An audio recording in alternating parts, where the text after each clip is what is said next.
Miramar, and welcome to the show. I'm your host, Tamara G. We hope you're having a great Wednesday. Listen, you can check us out on all of our social media. We're on Facebook, Twitter, and Instagram at City of Miramar. We also know it's right here in Miramar at all times.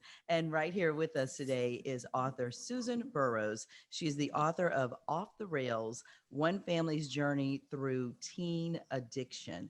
And I know this had to be extremely personal for you to write, Susan. So, first of all, welcome to the show. We're so happy that you're here.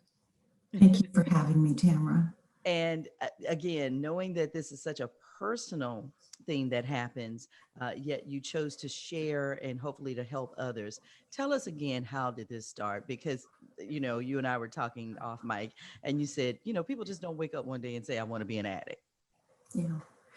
And I also think that most parents don't expect to have to deal with this. We're a very boring, average family. We have two working parents, we have two children, and life was just moving along on the track that we had hoped for. And all of a sudden, our older daughter just spun out of control. Happened so quickly. And I think that we were always trying to catch up to what was happening because of being in denial. We just didn't think it could be real. We didn't think we could be that family. Right. So that's Right. what. Because it always happens to somebody else. It never happens Mhm. to you. And by the time we figured it out, it was too late for early intervention. And so we had to make some very difficult choices. Uh, and the book is about those choices that we had to make and the programs that we went through. So, what age did your daughter start spiraling? I mean, teenage years can be, they can be trying just because you wake up in the morning and you don't like your hair.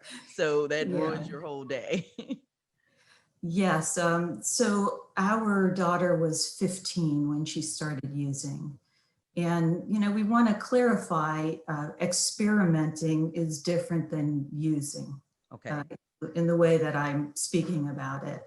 We know lots of kids will try a drink, they'll, smoke a little weed, they'll go out and break their curfew.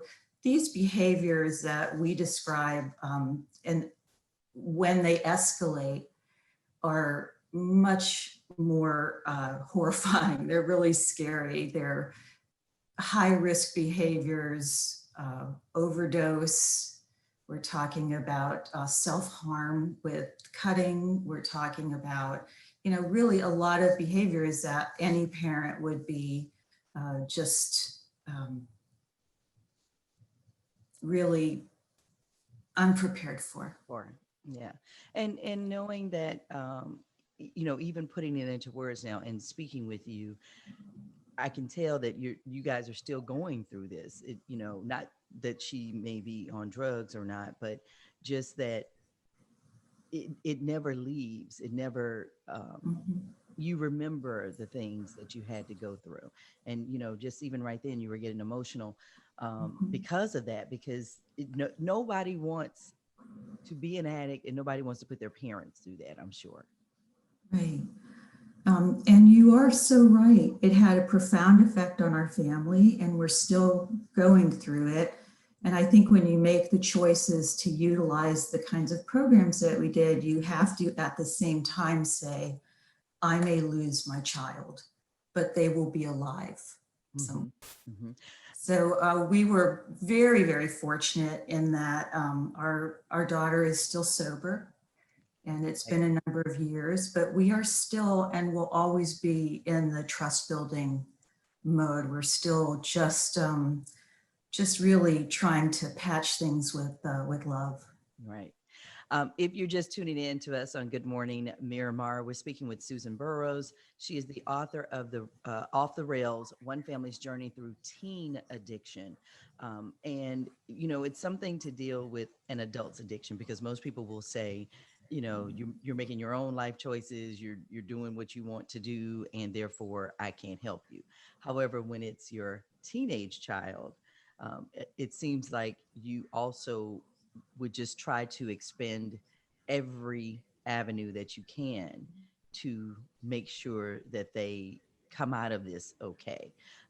You know, did you guys have to do that? Did you, you know, I've heard of families spending life savings, you know, having to mortgage the house, having to do those things just to try to get their child the help that they need.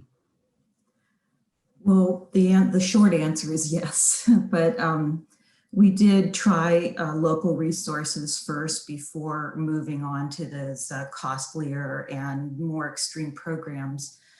But unfortunately, our daughter, who is just smart and talented young woman, chewed through, I think it was 5 therapists locally before we made those big decisions. And the last therapist, I will never forget, took us aside and said, you know, she's 15. You don't have a lot of time left. If you want to save her, I would suggest thinking about a residential program. And when a mental health professional says that to you, it is very jarring, believe me.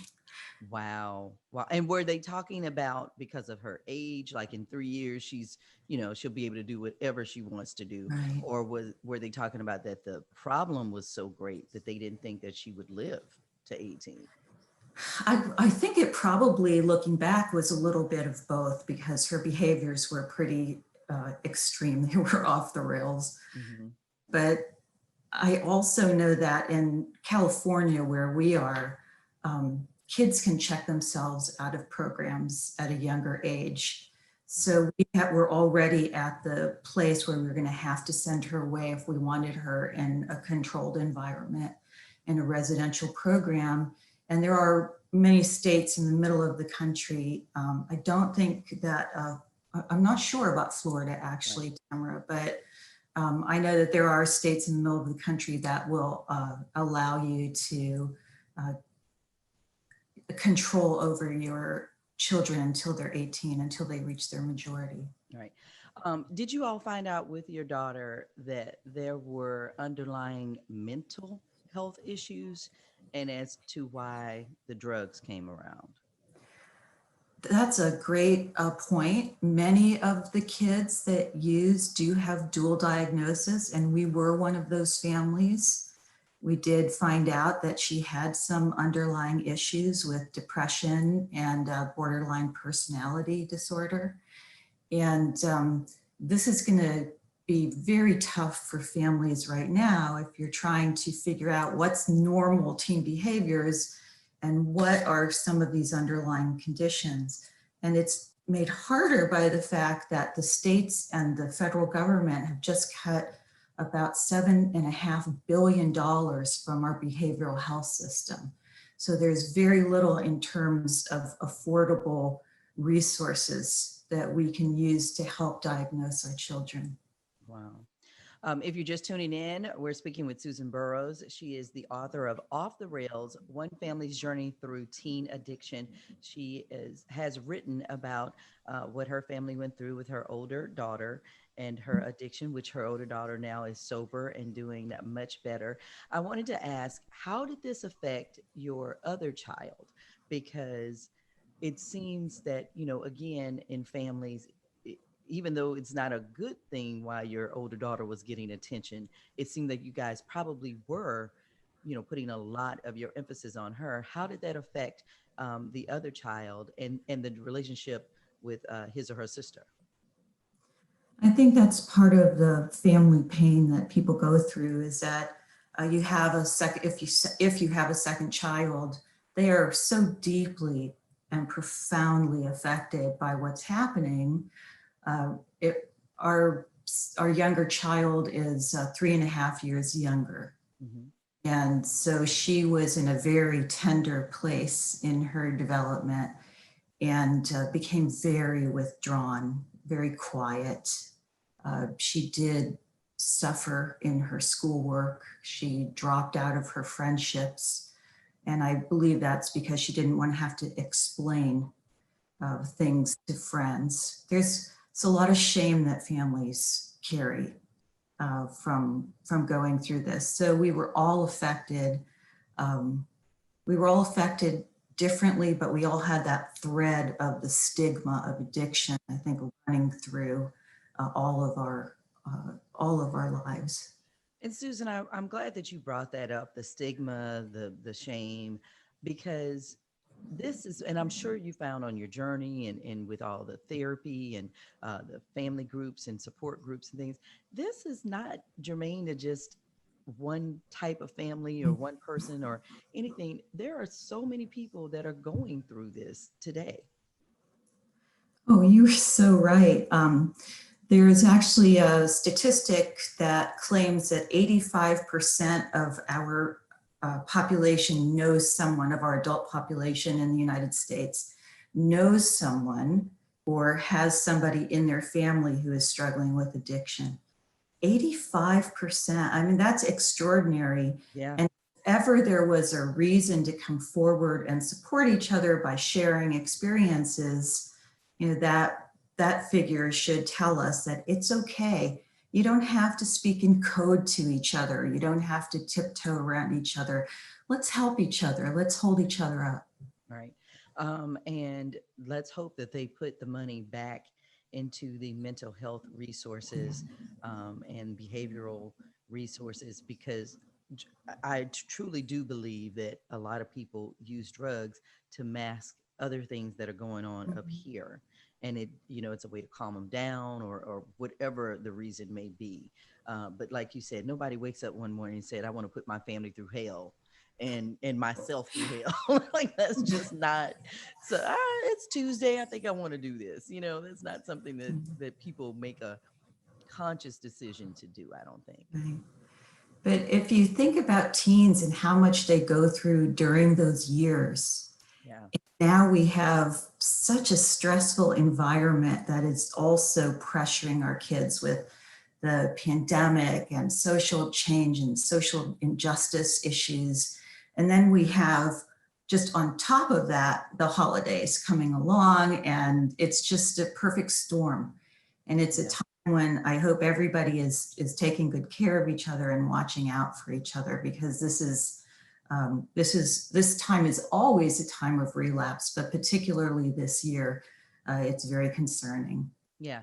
People with feelings of loneliness, despair, not really knowing, what's going to happen to them in 2021, whether they're going to have a job. So you're right. This is the time of year when most people do have issues. But we are hoping that that is not the case in 2020. That this pandemic will soon be over, thank goodness, and people can get back to at least a somewhat sense of normalcy. Where can people find Off the Rails: One Family's Journey Through Teen Addiction? Off the Rails can be found at independent booksellers, Barnes and Noble, Amazon. So it's pretty widely distributed. So wherever you like to shop for books, that's where you find it. Right. And, since it is the holiday season, Christmas time, it would probably make a great gift for someone, particularly for families who are coping and trying to struggle with this every day, trying to get over this hump. Off the Rails: One Family's Journey Through Teen Addiction. Susan Burrows is the author. Again, you can find it wherever you buy books. You can also go on Amazon and find it. But, if you know a family who's struggling through this, read the book, read it, and give them hope that eventually they will come out of it as well. That their daughter will be sober as well, and our son will be sober as well in the future, and that everything hopefully will work itself out to the best. So, thank you so much, Susan Burrows, for joining us today, and we certainly appreciate your open, honest view on one family's journey through teen addiction. So, thank you very much. Thank you, Tamara. Good morning, Miramar, and welcome to the show. If you're just joining us, don't forget you can check us out on all of our social media. We're on Facebook, Twitter, and Instagram at City of Miramar. That's Miramar. I'm your host, Tamara G, and we all know it's right here in Miramar. And right here with us today, we have Andre Dixon. She is the community service leader for Lauderdale Lakes Girl Scout Troop 10586. And we are so happy to have you, Andre. Thanks so much for joining us. Thank you, and good morning, everyone. Thank you for having me. No problem. Listen, the Lauderdale Lakes Troop 10586, you all are doing some big things this holiday season. Besides the fact of everything that Girl Scouts do in general, you all are giving back to the community. Tell us a little bit about what you all have been doing and how you were so surprised that everybody was chipping in to help. Yes, yes, yes. We were so surprised. The project that we're concentrating on right now, that's coming to a close on December the 18th, is the Snuggly Stepping Sock Drive for kids in distress of Broward County. I just wanted the girls to give back to the community, to show compassion and gratitude. Yes, we do sell cookies and we do fall product sales every year, but I just wanted them to be more on in touch with the children, boys and girls of their age. So this year we took on a new project and we called it Snuggly Stepping. We're gonna donate over, oh wow, right now the our projected goal was 300 socks, but we have well over 1,000 pairs of new socks that we will be giving to kids in distress on next Friday. So the girls are excited. They will earn a badge and a patch, a good neighbor badge and a patch, a sock patch for their participation. I have other organizations that will come in and join us. The links of North Broward County, as well as the BTC Parents. Do you have the time? Foundation. Some high school students across Broward County, and of course, a big thank you to the City of Lauderdale Lakes Parks and Recreations. They are allowing us to come in and drop off our sock donation for a couple of hours, and we're gonna present them to the girls and boys.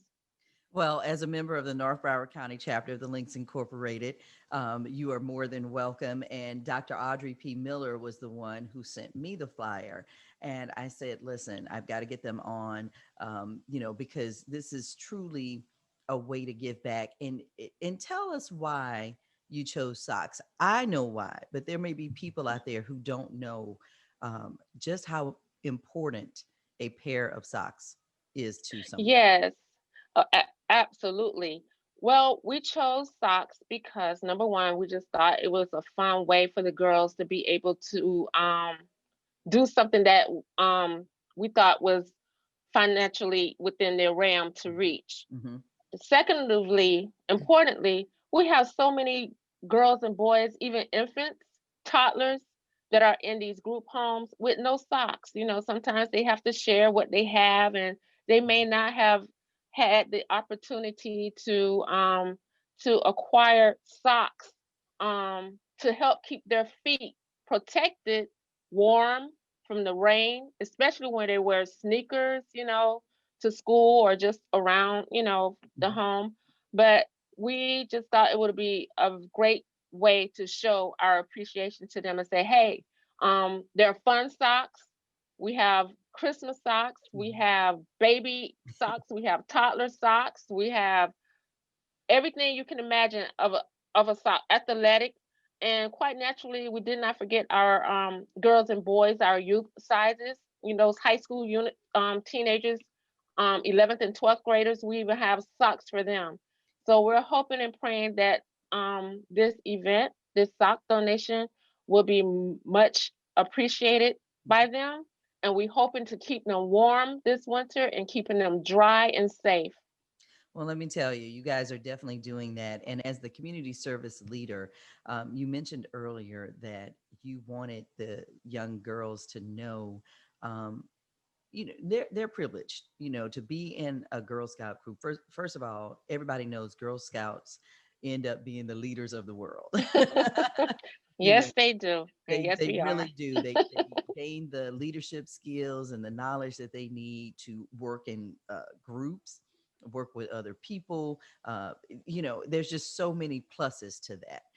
But not everybody and not every child is privileged to be able to do that.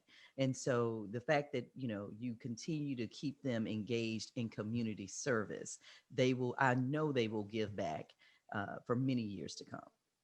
Yes, yes, ma'am. Yes, they will. And for those of you who are listening, you may have a girl or a young lady there in your home. Please reach out to Girl Scouts of South Florida. They're on the Google website, Hmm. and we do have financial aid for those girls who may not be able to meet the membership fee. Hmm. So with our troop this year, we were able to, from cookie sales from last year, we were able to pay over half of our membership fees for, for this upcoming year. So we just felt like, despite COVID right now, we just wanted to keep them engaged. So we meet virtually every first and third Thursday for about, well, I have the Daisy troop, so I Oh, have to you have keep the them little in, ones. yes. I was a Yes, Girl I have Scout the for a little ones. quick minute.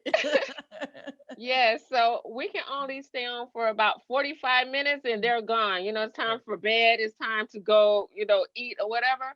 But we meet every first and third Thursday from 6:30 to 7:30. Reach out to us. We'll be more than happy to get them engaged into the Girl Scout troop of their community. We're everywhere. So just don't think we're not there. Mhm. We're everywhere, somewhere really, really close to you that you can come out and get your little one or your teenager involved.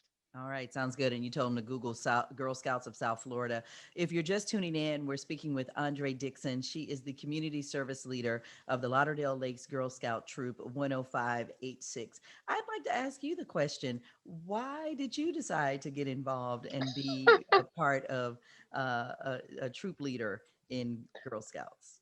Well, would you believe when I graduated from college way back in the day, I was a Daisy troop leader for about 10 years. And my daughter, I had a daughter, Mhm. and she became a Girl Scout.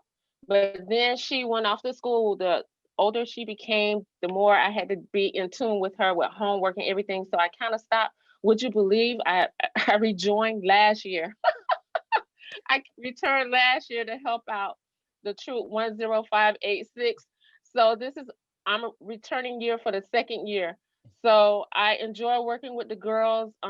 They come from everywhere, from my church, from the community, from schools nearby, and it's just a way for me to give back myself to the Mhm. community. Oh, And that's what I really like to do. I really like to give back to my community. Once we finish this sock drive, the girls will be doing Christmas cards to a troop in Afghanistan. So we're going to be collecting Christmas cards pretty soon to get ready to ship over to Afghanistan to our troops. well, you continue to, show them the way, show them that community service and giving back is the Yes, way to live, because you can't get if you don't give. So, that's right. and time is, a great thing to give someone, and your love, and the fact that you even came back, and your daughter's much older now. You didn't have to Yes. do this. So, No, she's the one that created the flyer and came up with the name Snuggly Steppin'.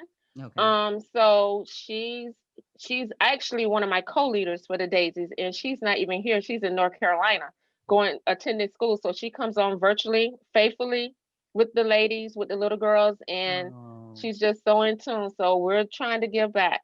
Uh, and we certainly appreciate it. And when you see them in January in front of every public store in South Florida or any other store, give back that way Yes, too. We realize that you all are Satan's little minions, but we yes. are going to give back. Cookies, cookies, cookies. Yes, yes, honestly honestly, what I do now is, I buy the cookies, and then I know that you guys have had that program for many years where you actually send them overseas to troops. yes. So I buy the cookies. I don't take them with me because, again, you all Hmm. are Satan's little helpers.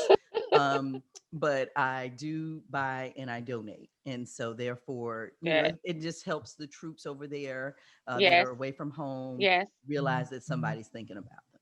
Yes, thank you so much, everyone, for your continuous donation and your contributions and your smiles that you give back to our girls as we come in and out of the grocery stores. Excuse me, would you like to buy Girl Scout cookies? Well, we all So know. we deeply appreciate you. And we know it's for a great cause. You just said some of the money goes to help, young girls who may not Yes, can pay the membership fee yes, to join Girl Scouts. So you get more yes. girls involved. Again, the leadership Mm-hmm. skills, the friendship skills that they learn, the Yes, giving back to the community, all of that is worth it. So I will buy yes. some more cookies this year. Thank you. Satan's little helpers. I will donate it. No, I love that. They're so cute. They are, so, and y'all know what you're doing. You know what you're doing when you do that.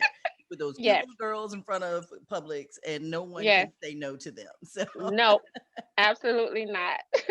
well, thank you so much, Andre Dixon, the community service leader for Lauderdale Lakes Girl Scout Troop 10586. Again, if you want Thank more you. information, you're welcome. And if you would like to donate in any kind of way, it could be money, it could be socks, it could be any of that. Or if you would just want your child to be in Girl Scouts, Mm-hmm. then definitely go to Girl Scouts of South Florida. Software. You can Google that and they will give you all the information you need there. Yes, All right. yes. Thank you so much.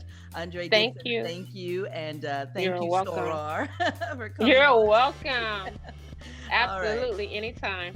And Have a thank good day. you. You're Mm-hmm. welcome. You too. And thank you for watching Good Morning Miramar. Until next time, I'm Tamara G. See ya.